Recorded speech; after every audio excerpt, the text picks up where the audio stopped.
দর্শক ঠিক রাতে ঘড়ির কাঁটায় হয়তো এখন বেজেছে ঠিক রাত 1টা।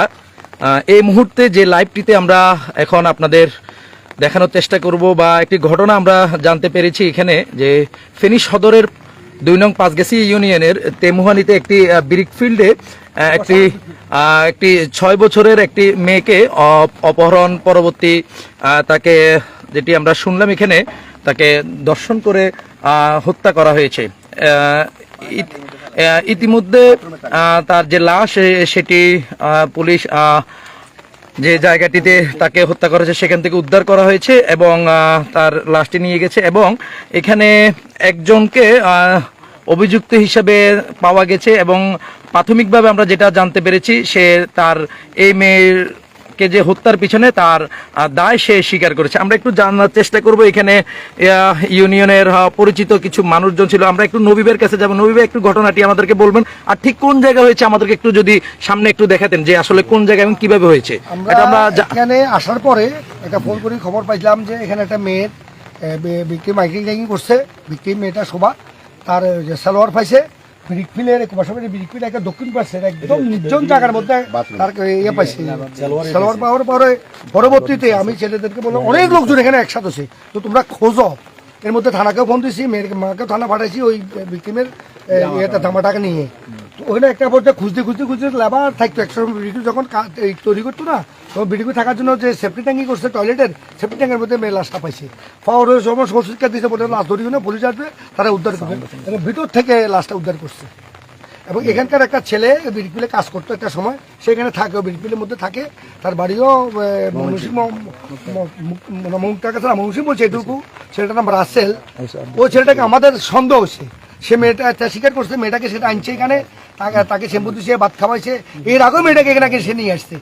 একটা পর্যায়ে ওসি সার্কেল সাহেব এবং আমাদের ওসি মহোদয় স্যার সহকারে জিজ্ঞাসাবাদ একটা পর্যায়ে সে প্রাথমিকভাবে স্বীকার করছে যে ছেলে তাকে র্যাপ করে হত্যা করছে। আমরা একটু দেখার চেষ্টা করবো এক ভাই যেখানে ঠিক এই যে ঠিক একদম ফেনী নোয়াখালী যে সড়কটি রয়েছে তার পাশে কিন্তু এই কোব্বাদ আহমেদ চেয়ার সাবেক প্রয়াত তার এই ব্রিকফিল্ডটি এটির বিশাল অংশ কিন্তু এবং ইউনিয়ন যে এটি সত্যি বলতে এখানে যে ভিতরে নিয়ে আসলে এখানে কিন্তু বুঝার কোনো উপায় নেই আসলে কাউকে যদি নিয়ে চলে আসা হয় এখানে। আর আপনারা জানেন ব্রিকফিল্ডগুলো সাধারণত কিন্তু বিশাল একটা অংশ জুড়ে কিন্তু থাকে। আমরা ঠিক ঘটনা যেখানে ঘটেছে এই জায়গাটিতে আমরা আসছি এবং কি এখানে কিন্তু পরিত্যক্ত অনেক ঘর পড়ে আছে।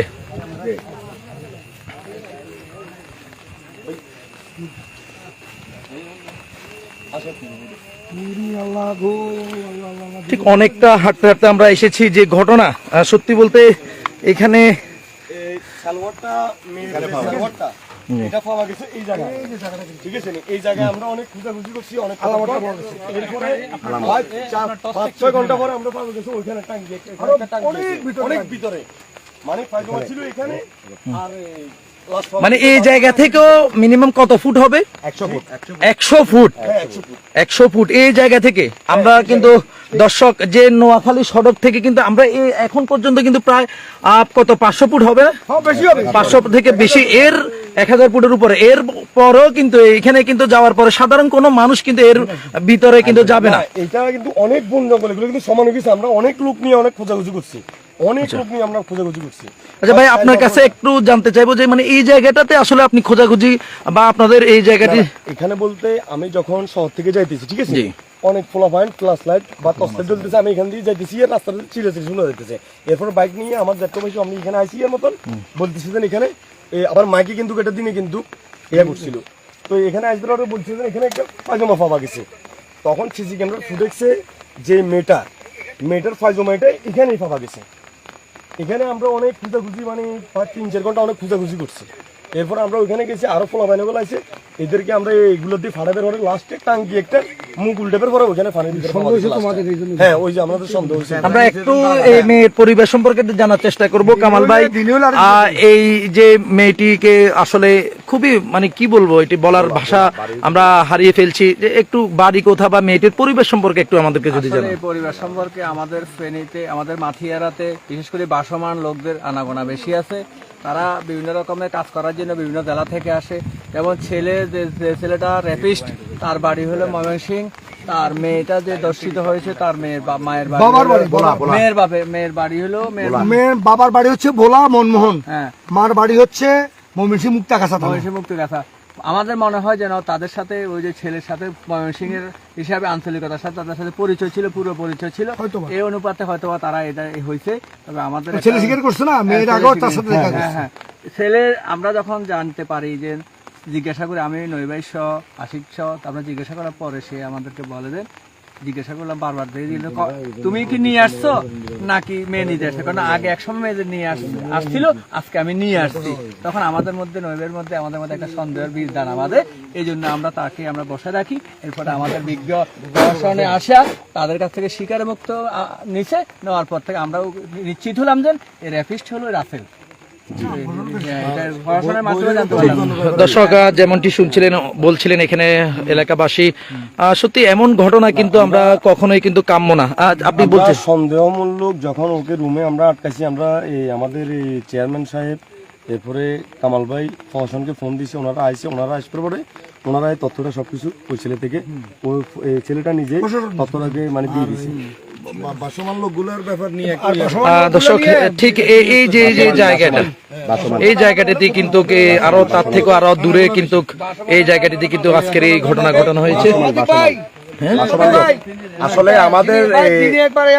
আমাদের যে মাথিয়ারাতে এখানে বাসমান লোকগুলা বিভিন্ন জায়গা থেকে বাসমান লোকগুলায় বিভিন্ন অকারেন্স, যেটা মাদক দ্রব্য, এটা নিয়ে এই অকারেন্সের কারণে এই ঘটনাটা ঘটতেছে। আমি প্রশাসনের দৃষ্টি আকর্ষণ করব, আপনারা এগুলা একটু ভালোভাবে খতিয়ে দেখবেন, এই কারা এদের সাথে ইনভলভ। যতগুলা এখানে বাসমান যারা রোহিঙ্গা লোকগুলা আছে তারাই বিভিন্ন কামের সাথে অকারেন্স করতেছে। এদেরকে কারা সেন্টার দিতেছে, কারা এদেরকে মদক দিতেছে, আপনারা একটু প্রশাসনের দৃষ্টি আকর্ষণ করছি। আপনারা সুস্থভাবে এগুলো যদি খতিয়ে দেখেন, ইনশাআল্লাহ এই ঘটনাগুলো আর ঘটবে না। আমরা চাই যে সুষ্ঠু তদন্তের মাধ্যমে কিন্তু এই ঘটনার সঠিক যে ঘটনা সেটি বের হবে এবং দোষীকে শাস্তির মুখোমুখি করবে। এই ছিল আমার কাছে পাঁচগাছিয়া ইউনিয়নের তেমুহানিতে ঘটে যাওয়া আজকে ঘটনার সর্বশেষ।